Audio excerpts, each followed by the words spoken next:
Voltando aqui porque acabou o meu vídeo, né? Então eu estou voltando ao assunto aqui que nós estávamos vendo sobre a arte, né? Então, dentro da estética, nós temos esses conceitos, né? Pensado pelos pensadores aí que vão falar sobre o conceito de arte, né? Nós temos um grande crítico da arte, né? Um grande crítico da arte estética clássica que se chama Friedrich Nietzsche, né? Esse cara vai criticar o conceito de estética ah, da obra clássica, né, num livro chamado O Nascimento da Tragédia, né? Eu não tenho esse livro aqui agora em mãos, por quê? Porque eu emprestei esse livro, né? E até agora falta a pessoa me devolver esse livro aí. Mas o que, que realmente ele retrata? Por exemplo, dentro do conceito do nascimento da tragédia de Friedrich Nietzsche, nós temos, por exemplo, o seguinte: ele coloca dois princípios dentro da arte grega: o princípio apolínico e o princípio dionisíaco. O princípio apolínico está ligado ao deus Apolo, que é o deus da obra, da representação, da organização, da lei, do costume, das tradições, né? É o deus da harmonia, né? É o deus da beleza masculina, da organização, do mundo organizado e civilizado. E o princípio dionisíaco vem do deus Dionísio, que é o deus do vinho, da profanação, o deus do sexo, da, da orgia sexual, né? É o deus do pecado em si, né? Esse aí foi esquecido durante os séculos, porque estava relacionado ao demônio, né? Então, esse conceito dionisíaco, né, está relacionado a não à razão, e sim à emoção, ao prazer, né? A, as ideias relacionadas à festividade, né? Então, por exemplo, hoje nós temos na sociedade, né, normas e costumes, regras morais, leis morais, de tradições antigas, né, que ainda prevalecem, né, no conceito de família, religião, é um princípio apolínico, né? Já, por exemplo, nós temos também festas e tradições religiosas que estão ligadas à ideia do pecado. Por exemplo, o carnaval, né? É um exemplo onde as pessoas usam máscaras e de fato, né, soltam, liberam geral, né? A ideia do sexo, da sexualidade, ali também é falada e expressada nos sentimentos das emoções artísticas dentro do carnaval, né? E outras situações que nós temos, as festas rave, né? As festas funk, é, as casas de swing, né? São locais onde impera o prazer, né? Impera a bebedeira, impera de fato a emoção, o sentimento da emoção. Então existiam esses dois princípios, né?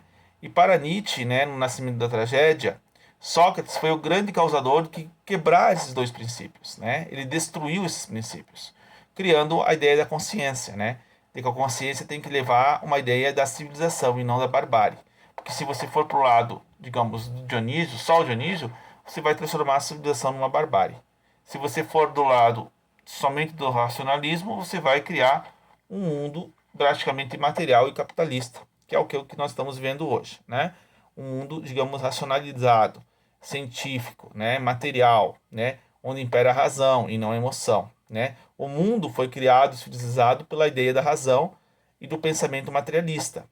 Não se pensou na emoção, no sentimento, né? Que tem uma ligação mais feminina nesse sentido. Se fôssemos por esse princípio também, talvez o mundo não seria tão violento como é hoje, né? Então essa ideia da racionalidade, da ideia da materialidade, da ideia da violência, isso foi o que construiu de fato, né, o que nós chamamos de cultura da civilização ocidental, né? Então ele faz uma crítica nesse livro à cultura ocidental, né, que se baseou na ideia grego-romana clássica e que esqueceu, por exemplo, o sentimento da emoção, né, presente de fato dentro dessa primeira obra de Friedrich Nietzsche, né? E depois as outras obras ele vai fazer um ataque à moral, à ética, aos costumes, às tradições, né, que existem até hoje e que de certa forma imperam, né, o desenvolvimento do pensamento humano. Então, de fato, o Nietzsche é um dos grandes críticos, né, da moral religiosa, né, tradicional, das ideias socráticos platônicas gregas, né, que se prevaleceu a ideia da razão, né, E, de fato, ele criticou essas duas situações, né? Ele dizia que nós, seres humanos, tínhamos que, a partir desses dois princípios, criar novos valores ocidentais, né? Novas maneiras de viver. E hoje o ser humano tenta criar novos valores, só que muitas vezes, ao criar novos valores, né, a sociedade não aceita, porque ainda se impera aquela ideia do pensamento tradicional, né? Então, por exemplo, por isso que hoje é muito difícil as pessoas aceitarem casamentos homossexuais, né?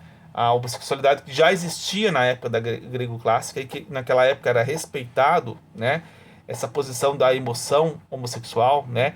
O homem tinha prazer em ter relações homossexuais na antiguidade clássica, né? Não era pecado naquela época. Só que com o desenvolvimento da igreja, o desenvolvimento da moral religiosa, isso aí começou a se tornar pecado, né? E isso ficou dentro do pensamento humano. E de fato, né, por isso que hoje é muito difícil as pessoas mais antigas, né, aceitarem de fato, né, a relação homossexual como uma situação comum, né? É uma situação que é normal dentro da sociedade. Tem pessoas que têm o prazer com pessoas do mesmo sexo, tem pessoas que não têm o prazer, né? Então a gente tem que saber respeitar, né, os gostos, né, a sensibilidade e a estética de cada um, né? Quem somos nós para julgar? Né? Não somos ninguém, somos réis mortais. Então, de fato, tem essa situação aí, né? A gente tem que entender a arte como uma forma de expressão artística do pensamento das pessoas, seja ela bela na sua concepção, no seu julgamento, seja ela feia na sua concepção de julgamento, né? Então, toda obra de arte ela é importante, né? Esse conceito de estética, ela tem um significado, da qual ela tem de mostrar para nós, né, um conceito, um significado, um sentimento, né? E é mais ou menos assim que se desenvolve esse conceito de arte, tá? Na próxima aula eu falarei um pouco mais sobre o pensamento de Hegel na questão da arte, né? E o pensamento de Kant, tá bom? Eu vou tentar gravar uma aula amanhã sobre isso, tá? E na semana que vem eu finalizo com a revisão e mais um pedaço de uma aula sobre a questão do cinema e da fotografia, né? Porque o cinema e a fotografia, de fato, destruíram um conceito artístico, né? Que nós temos hoje dentro da expressão artística em si, tá bom? Um grande abraço a vocês, tenham um bom final de semana, tá? Estudem, né? Estamos na reta final, não esqueçam, tá bom? Vamos estudar, pessoal. Até mais.